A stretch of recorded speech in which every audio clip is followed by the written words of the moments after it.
Gracias The Thanksgiving Turkey by Joy Cowley, illustrated by Joe Cepeda. My dad sent me a present, Miguel told everyone at school. I'm going with my grandmother to the train station to pick it up. That's exciting, Miguel, said his teacher. Do you know what it is? Maybe rollerblades. Maybe a baseball glove, said Miguel. It's from my dad, so it'll be something really good. Miguel's best friend, Clarine, said, You know about Miguel's dad. He has a big red and silver truck with 18 wheels, and he drives across the country in it. Abuela and Tia Rosa went to the train station with Miguel. There was a large box with holes in it. Through one of the holes poked a head with a beak and eyes. It's a bird, cried Miguel. On top of the box was a message. Fatten this turkey for Thanksgiving. I'll be home to share it with you. Love from Papa. When Miguel's grandfather saw the turkey, he said, Where can we put a turkey? A New York City apartment is not a farm. Que problema, said Tia Rosa. That brother of mine is loco. Miguel said, I love my turkey. I'm going to call her Gracias. In the end, Abuelo said Miguel could keep the turkey, but she must have a house. Venga, we will make her a cage in the backyard where she can talk to the pigeons. At the library, Miguel found a book about turkeys. He read that turkeys were grazers. They like grain, but they also ate green plants. Clarine and Miguel went to Central Park. They talked to the park ranger, and he gave them sacks of cut grass. Mr. and Mrs. Chatterjee saved old lettuces and cabbages from their store. Soon the whole neighborhood knew about Gracias. Hi, Clarine. Hi, Miguel, said Police Officer Devereaux. Is that turkey getting fat? Yes, ma'am, said Miguel. When she gets too big for your oven, give her to me, said Officer Devereaux. I've got a bigger oven. As Gracias grew, she became Miguel's amiga. She made a gobble-gobble noise every time she saw Miguel, and she ate from his hand. Abuela told Miguel, You can take Gracias out of her cage as long as you clean up after her. Miguel wanted to take his turkey out for a walk in the street. Abuelo made a ring to fit on the bird's leg, and he tied a cord to that ring. Now she will not fly into someone's oven, Abuelo said. Miguel worried when there was talk about ovens. He wrote to Papa, Can we get another turkey for Thanksgiving? One that is dead already? But there was no reply. At church, Miguel lit 2 candles, one for his father and one for Gracias. Please, Señor, he prayed, keep them safe. Tia Rosa also lit a candle. Pobre niño, she said. The leaves fell from the trees. The weather grew cold. Abuela made a cover for the cage. Why bother, said Abuelo. It is nearly Thanksgiving. People shouldn't eat pets, said Miguel. She's a turkey, said Abuela. That's what turkeys are for. We're amigos, cried Miguel. I love her. I told you it would be a problem, said Tia Rosa. On Saturday afternoon, Clarine came over to watch football with Miguel.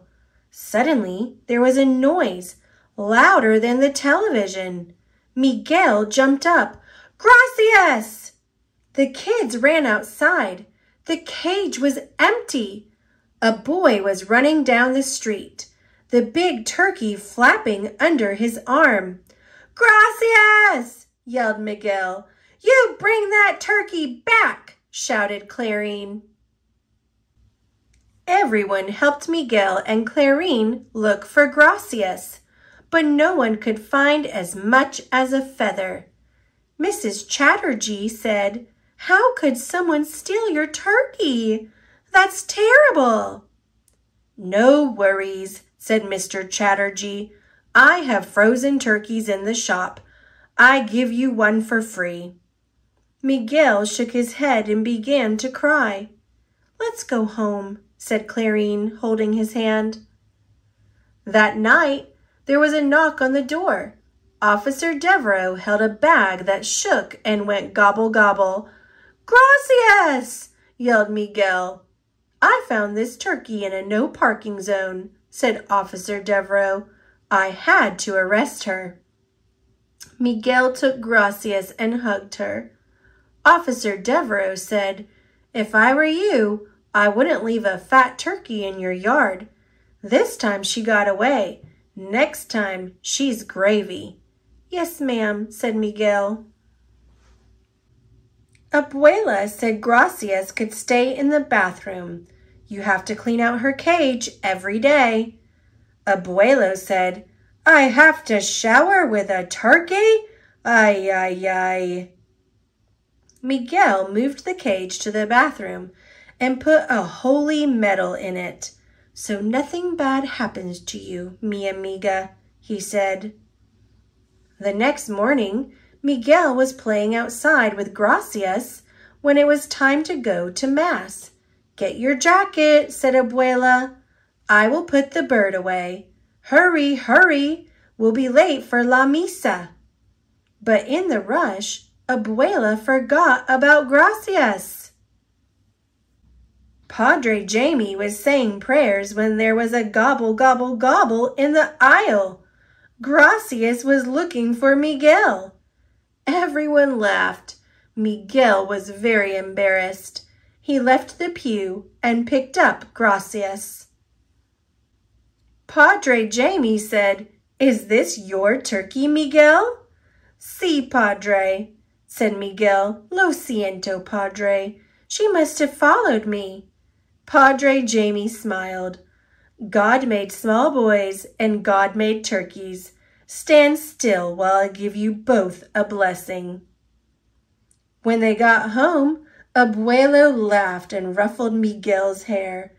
"Chicken for Thanksgiving dinner," he said. "Chicken?" said Miguel. Abuela said, "No one can kill a turkey that's been blessed." "You think Papa will like to eat chicken?" Miguel asked. "If he is here," said Tia Rosa. Abuela looked at Tia Rosa.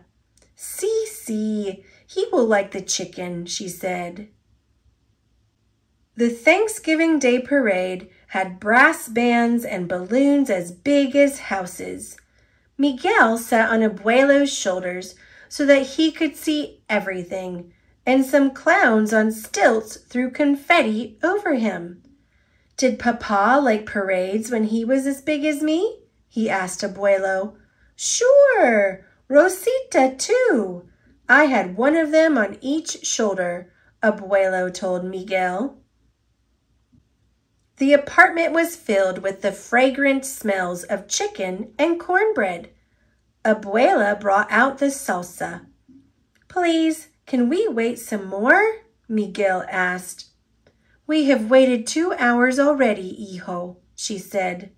The family sat down and watched Abuelo carve the chicken and bless the food. Abuela lifted her glass. "I am glad for this food. I'm glad for this family. I'm glad for this neighborhood and for this country." "Bravo, Mama!" cried Tia Rosa. Miguel lifted his glass of milk.